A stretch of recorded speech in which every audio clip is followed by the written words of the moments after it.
Let's check in on the Iranian regime media and how they are reacting to President Trump's decision to close the Straits of Hormuz, to blockade Iran. And in my opinion, they are actually panicking. This really has them freaked out. So let's get right into what their media is saying.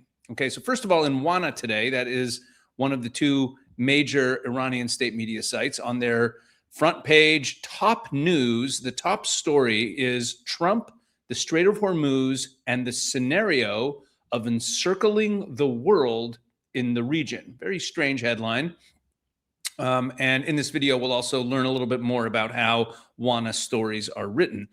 But this is their top story today. And as I've mentioned many times, if you're new to the channel, these regime media outlets, the top news story is almost never news. It's almost always a piece of messaging and analysis. So here's the piece: Trump, the Strait of Hormuz, and the scenario of encircling the world in the region. So what's their take on Trump's decision? At first glance, Donald Trump's decision regarding the Strait of Hormuz appears deeply contradictory.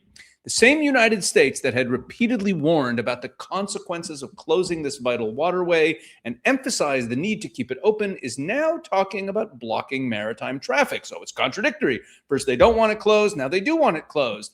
But if this move is seen merely as a tactical shift or a temporary reaction, the core of the story is missed.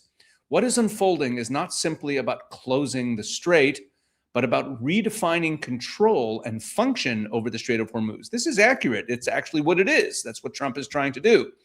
Rather than confronting Iran's leverage, its ability to threaten closure, Trump appears to be attempting to strip Iran of that very tool and appropriate it for himself. In other words, he is transforming the Strait of Hormuz from an Iranian pressure point into an American one, even if that means blocking the same route Washington once insisted remain open. Now, this is pretty accurate analysis. That is what Trump is trying to do. He's taking the leverage away from the Iranians and he's holding the leverage for himself. That's exactly what he's doing. So what's their big takeaway? In this context, the announcement of a ban on all shipping takes on a different meaning. If the objective were solely to pressure Iran, the U.S. could have limited restrictions to Iranian-linked vessels or increased its naval presence under pretexts such as mine-clearing operations. Let's read that again. If the objective were solely to pressure Iran, then the U.S. could have only restricted Iranian-linked vessels or just increased its naval presence. But extending the restriction to all ships suggests that the issue goes well beyond Iran.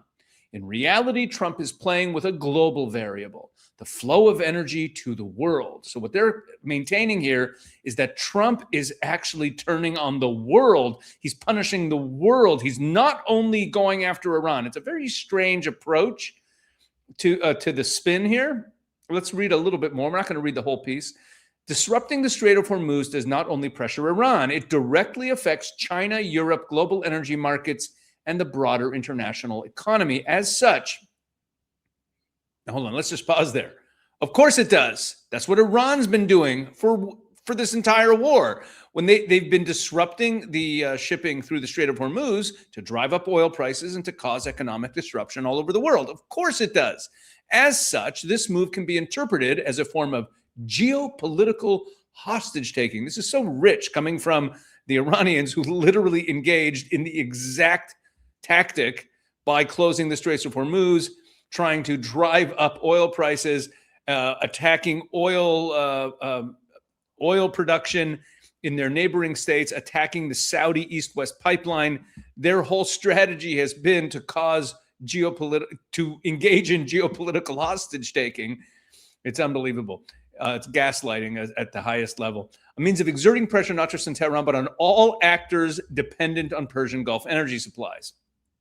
Meanwhile, the U.S. Central Command statement regarding a maritime blockade of Iran helps clarify the operational layer of this strategy. If the blockade is primarily directed at Iranian ports, it effectively becomes an attempt to impose a transaction, relief from pressure in exchange for concessions. Duh. Yet even under this scenario, the outcome would likely be heightened insecurity across the region. In other words, they're trying to say that Trump is causing damage to many more nations now. So now he's the enemy of the world economy.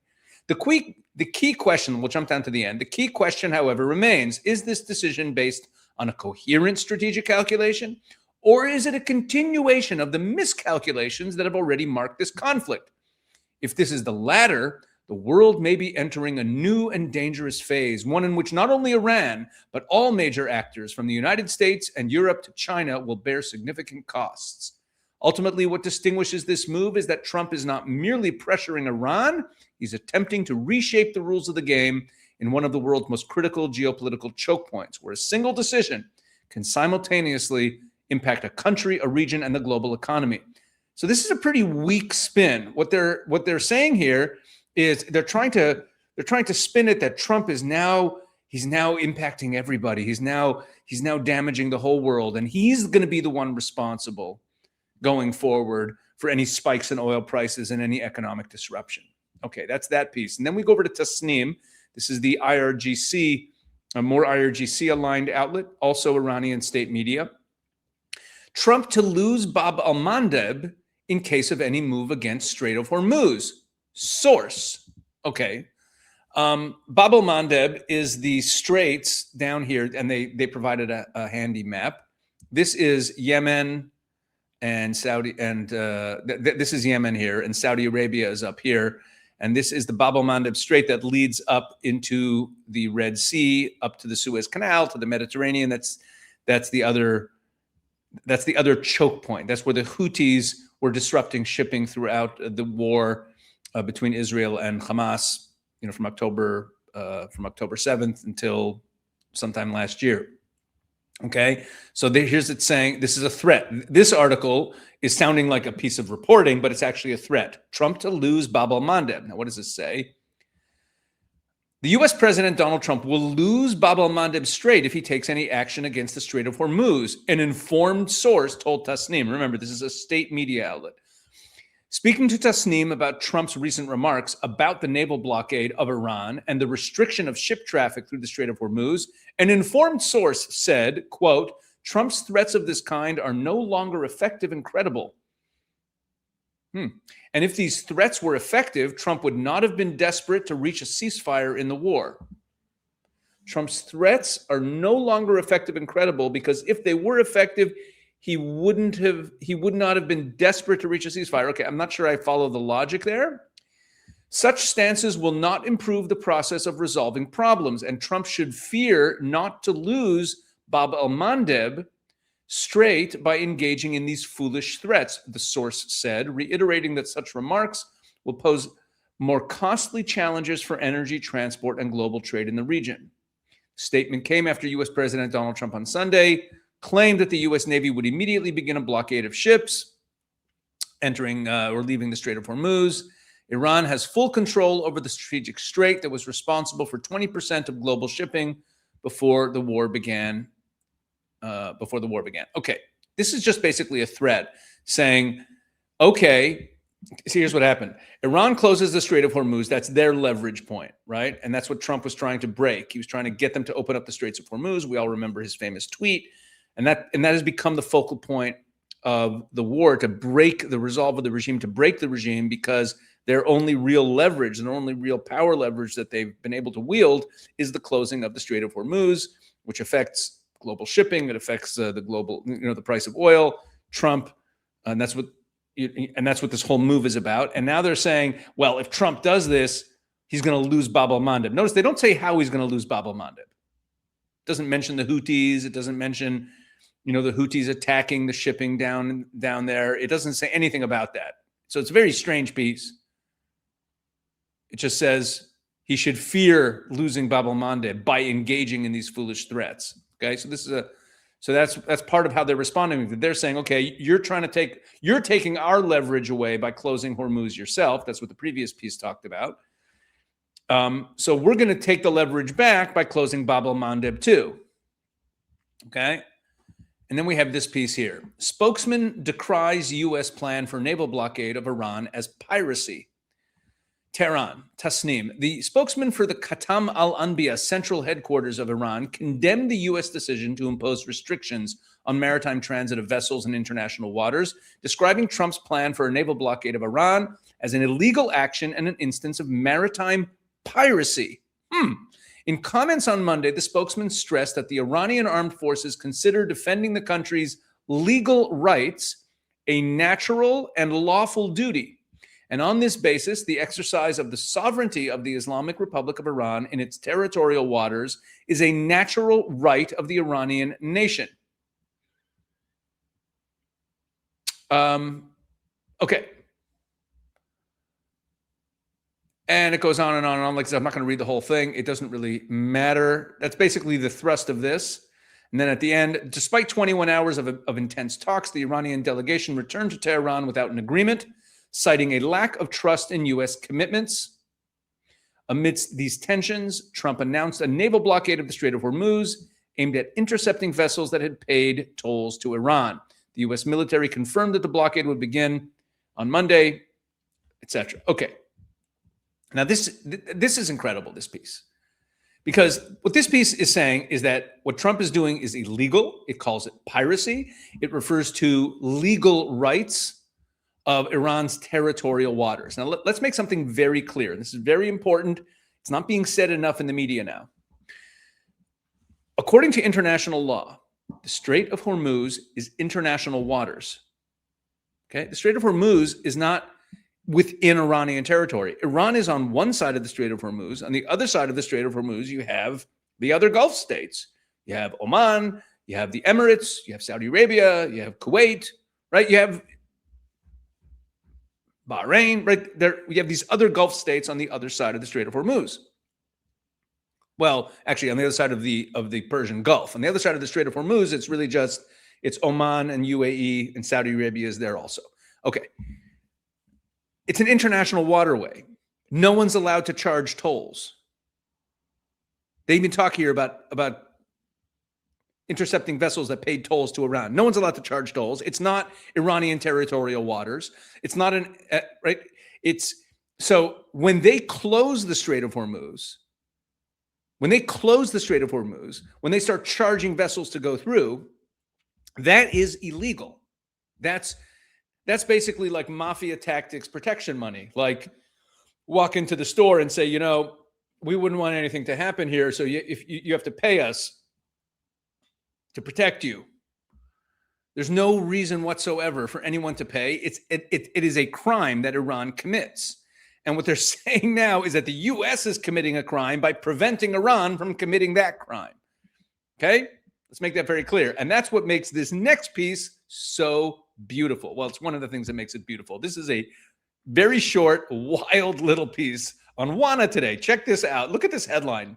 Iran, charges on vessels in Strait of Hormuz are service fees, not tolls. Okay?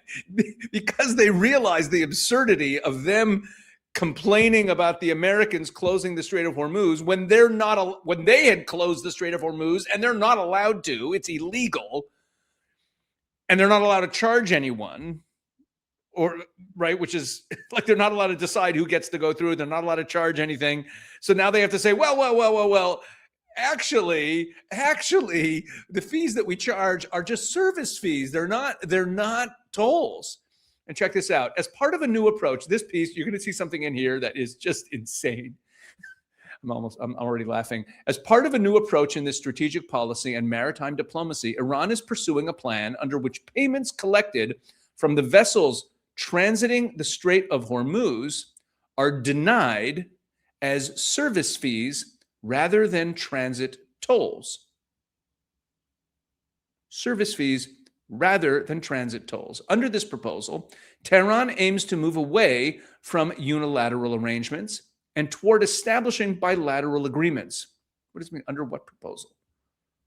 Iran is pursuing a plan in which payments collected from vessels are defined as service fees. So they're saying that they're pursuing a new plan where they're not going to call them tolls anymore, and they're going to call them service fees.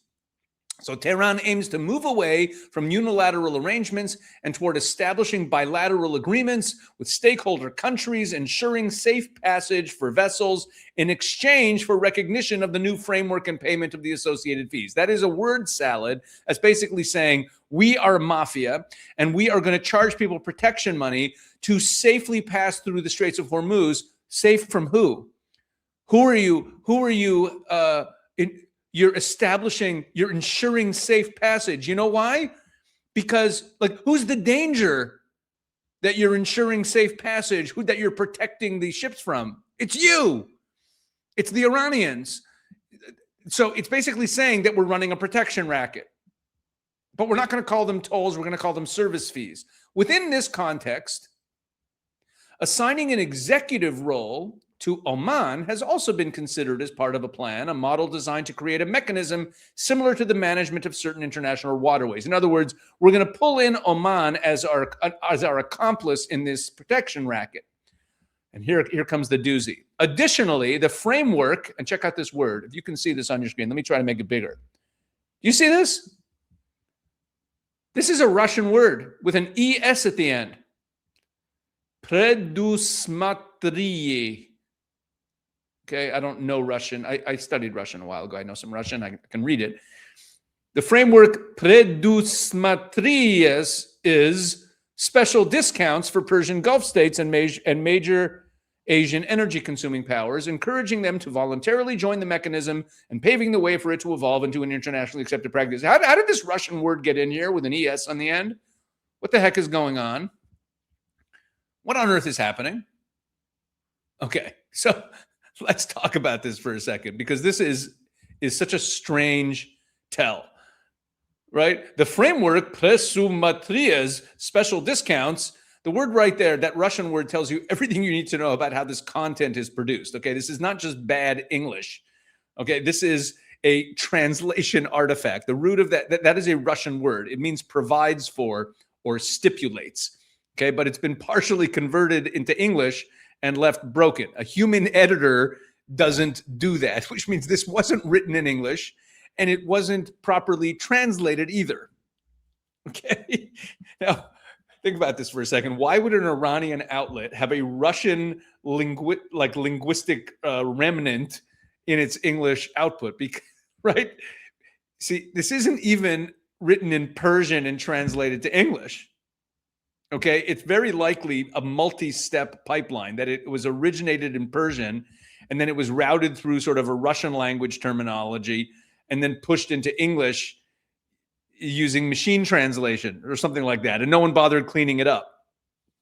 It's really, it's quite a sight to see. And then look at the structure of the whole sentence itself, which, again, besides the Russian piece, encouraging them to voluntarily join the mechanism and paving the way. This is classic machine translation, right? You have these stacked clauses and these vague nouns like mechanism, this bureaucratic phrasing that sounds official but doesn't actually say much. It's not written in order to be clear. It's written to sound like policy language, right? We see a lot of this in these articles. So here's the takeaway, and this is the part that a lot of people miss. When you see language like this in an outlet like WANA, you're not looking, it's not just that it's sloppy English. What you're seeing is how fast the content is being pushed out, and it's not careful, and how little actual English editorial control there is. Look, this isn't, I mean, it's obvious that this isn't journalism. It's this state messaging, which is being translated on the fly for international consumption. It's just whatever. It's just hilarious. I think that's wild. And we're going to see another example of something really bizarre in what these guys write. So this next story, Ghalibaf mocks Trump's threats of naval blockade amid rising oil prices. Okay, Ghalibaf, he was the chief negotiator, right? He's the speaker of the parliament. Speaker of Iranian parliament, Mohammad Bagher Ghalibaf, and sometimes it's spelled with a G, Ghalibaf, G-H, Ghalibaf, and it's spelled Ghalibaf. It's somewhere in between the pronunciation. Ghalibaf. Speaker of the Iranian parliament, Mohammad Bagher Ghalibaf, derided the U.S. President Donald Trump's threat of a naval blockade against Iran, saying such actions would ultimately lead to an increased longing for the days of paying $4 to $5 for gas. In a post on his X account on Sunday night, Ghalibaf dismissed Trump's threats of a naval blockade on Iran, implying that such measures would backfire. And look what he wrote here. This is what he wrote on X. This is his tweet or his post. Quote, "Enjoy the current pump figures with the so-called blockade. Soon you'll be nostalgic for $4 to $5 gas," he reminded Americans. And then he wrote this. Look at this. It's sort of like a math. See what that is? He wrote that. He put that in a post on X. Okay, now what is that? Well, his post also included a photo of a map highlighting the gas prices at gas stations near the White House, further emphasizing his critique of Trump's threats. Now let's go back to this bizarre, looks like sort of a math equation of some sort. Okay, so let's talk about what this thing is, okay, because it's really weird, right? And after saying to enjoy the new, saying that gas is going to rise, that's his point. His point is that this blockade of the Straits of Hormuz is just it's going to make the whole gas price thing go even further. They want to cause maximum political damage for Trump from closing the Straits of Hormuz. So we saw that the first piece we read, it talked about how this is going to bring other countries, it's going to punish other countries as well. And it's going to mess up, and he's going to lose Bab el-Mandeb, and now he's saying this thing. Okay, so what is this? It's a math formula. It's not actually real math. There's no defined variables. There's no explanation of what the O is. There's no explanation of what the function f represents. Okay, there's no context here. Mathematically, it doesn't actually mean anything. And I'm not very good at math. I had to look this up, and I also read some of the comments on the X post to try to figure it out. But here's what it says. What he's trying to say, and some of you probably understand this better than I do, what he's trying to say actually is very simple. If pressure on Iran increases, the consequences will escalate, and they'll escalate faster than you expect. In other words, don't push us.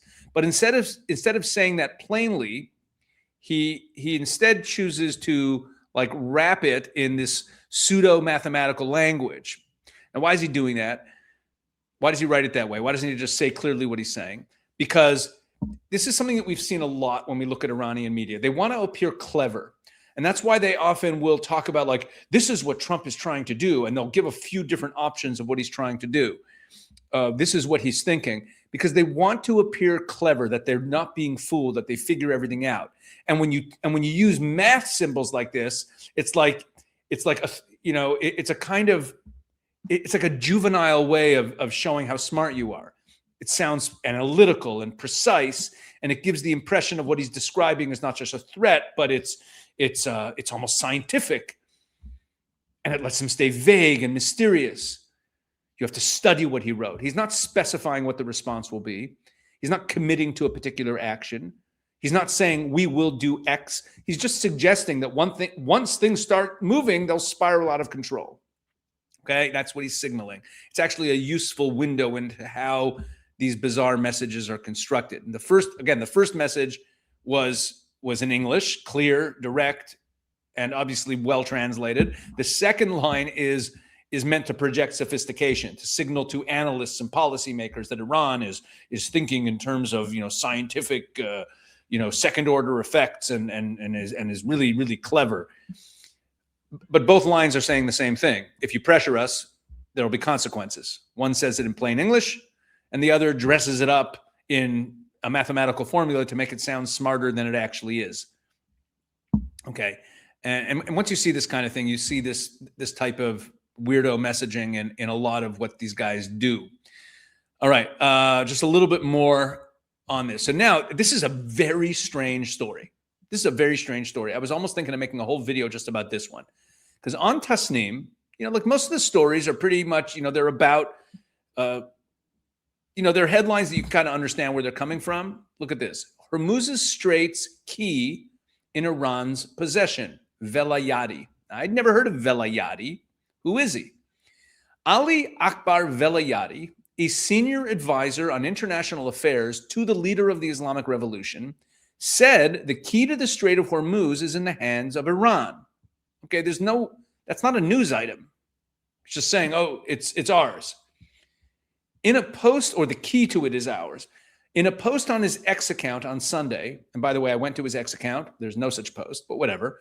In a post on his X account on Sunday, Velayati referred to yesterday's negotiations in Islamabad between Iran and the United States, saying, the history of Iran's diplomacy from the Treaty of Erzurum to the Islamabad negotiations has one unifying principle: the protection of dear Iran. He emphasized that just as Abu al-Hayat Gorge in Iran's southern province of Fars has historically symbolized the obstruction of foreign paths into the country, today the key to the Strait of Hormuz is firmly in Iran's powerful hands. That is the entire news item. It is, and I'm sitting there thinking, like, why? What are they saying? All this, the upshot of it is simply that the key to the Strait of Hormuz is Iran's, and it makes reference to this Treaty of Erzurum and the Abu al-Hayat Gorge. And this guy's sort of an obscure figure. I've never seen him mentioned before. I couldn't figure out for the life of me what this was about. So I did some digging, and this treaty of, what was it called again? Treaty of, what's the word there? Treaty of Erzurum. The Treaty of Erzurum. So this was a 19th century treaty. Let me explain what happened here. Let me break this down. So first of all, let's first talk about the Al-Hayat Gorge. Okay, it's a narrow mountain pass in southern Iran. On its own, it's not geopolitically important, but in Iranian history, it's very important, and it refers to something very specific. It was, back in the days of old-fashioned warfare, a choke point. It was a place where a defending force could block a much larger enemy because it's a narrow mountain pass. So a large army couldn't get through, and with a small force, you could defend it. Get that? So the geography itself, or the geology, however, whatever we want to say, gives, even if you're the underdog, even if you don't have that much force against an invading enemy, you can hold off there. So when he invokes this gorge, it's not about the terrain, right? He's talking about this historical concept that the audience, the Iranians, the Persian people know. If you control the narrow passage, you control access, right? And then he takes this idea, and what's he talking about? He's using it as a metaphor or as an analogy for Hormuz, right?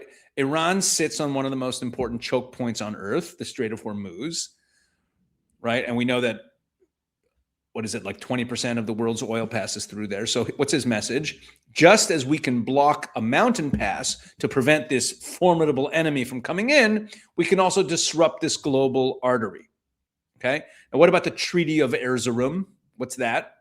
That refers to a series of agreements in the 1800s between Persia, what we now call Iran, and the Ottoman Empire. Those treaties came after a war, conflict. Persia was under a lot of pressure. The Ottoman Empire was much more powerful, and they were negotiating, and Persia was negotiating its borders with the Ottoman Empire. So why is he bringing that up? Because in the regime narrative, Erzurum represents something very specific, right? It's not weakness, because in Erzurum there was a treaty and they fixed their borders and they held off the invasion from the Ottomans by making this treaty, but it's survival under pressure from a more formidable foe. So the message here is, we've been pressured, we've negotiated, but that negotiation helped us persevere. That negotiation saved us and allowed us to persevere and continue to build our great nation. So the negotiation itself is how we survived. So let's put these two references together. The Treaty of this treaty, what the heck's it called again? Yeah, the Treaty of Erzurum and the Al-Hayat Gorge. Okay, let's put them together now. The Al-Hayat Gorge is about a choke point, about the ability to hold off a formidable enemy and impose military defeat or costs on him, because even though he's more formidable, because you control a choke point. The other one, the Treaty of Erzurum, is about endurance under pressure and the use of diplomacy and negotiations to preserve the Persian nation. Okay, so put these two things together, and you get a sense of what it's not what this guy is saying. Every weird statement by an Iranian political figure or diplomat doesn't end up as an article on Tasnim translated into English. Okay, this is a statement that comes in the context of negotiations with the United States, because negotiations themselves are a problem for the Iranian regime. Domestically, I mean, when I say domestically, I mean internally in the regime, negotiations are fundamentally a problem, because negotiations look like weakness. So what do? So they respond by redefining this tweet, supposed tweet, this statement by this guy is redefining the negotiation. It's saying we're not negotiating because we're weak. We're negotiating because we have a tradition of negotiating as a way of enduring and persevering and surviving to fight another day. That's how we win over time. This goes back to what we talked about in an earlier video about Karbala, about the origins of Shiite Islam, that they were the minority and they were persecuted by the Sunnis, and their leader, Ali Hussein, was killed. And then they all committed themselves to continue the struggle against the more powerful authorities. That's the whole ethos of Shiite Islam. So he's bringing up both the resistance at this gorge against a mightier enemy, and this negotiation against the Ottomans, who are also a more mighty enemy, and saying this is how we win. So they're reminding everyone that they hold leverage, and they're also saying that negotiations are legitimate, right? Negotiations are actually legitimate, and that's very important here, because there was a report. Dror Balazadeh is one of the most well-informed. He's a reporter. He's the Iran correspondent for Channel 14 cable news in Israel, and he has a lot of sources in Iran, and he often breaks very important stories. He has sources in the regime who leak to him, and he's very well sourced, and you can rely on his reporting. And he put out a tweet yesterday about some of what was said in the negotiations. Exclusive. We revealed in tonight's broadcast full and exclusive quotes from the negotiations in Pakistan. Abbas Araghchi, Iran's foreign minister, said to the Americans, "What you failed to achieve in war, you will not take from us in an agreement. After 40 days without success, it makes no sense for you to demand everything now." President Pezeshkian told Araghchi that, do whatever it takes to make a deal, because he wants a deal. And look at this one. Ahmad Vahidi, IRGC commander. He's the current commander of the IRGC. They're more hardline. Said to his circle regarding Ghalibaf, quote, "We have not even buried the leader yet, and Ghalibaf is already shaking hands with those who killed him." In other words, the IRGC hardliners see the negotiations as weakness, as capitulation. So this story, this bizarro little story, which of course originally appeared in Persian in Tasnim, is meant to give a framing to the negotiations that there's a tradition in Persian history of negotiating when faced with a formidable enemy, so that as a way of persevering. Anyway, so that's how. So that kind of sums up. That's the end of my report here. So now we have a sense of how the regime is viewing the closure of the Straits of Hormuz. My bottom line takeaway of all this: they're panicking.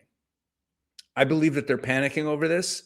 You see it from the original story saying, well, this is going to cause even more spikes in oil prices, and it's going to bring other countries involved, and you're going to lose Bab el-Mandeb, meaning they're grasping at straws as a way of spinning this, that it's bad, that it's a bad move by the Americans. And that's a signal that they're really panicking over it, and that it's really an existential threat to them. Okay, I hope you found this interesting. Please like, share, subscribe, all that great stuff. Please tell people what we're doing on this channel. And please make sure to go check out all the great stuff that we're putting up at Israel 365 News YouTube channel as well. God bless.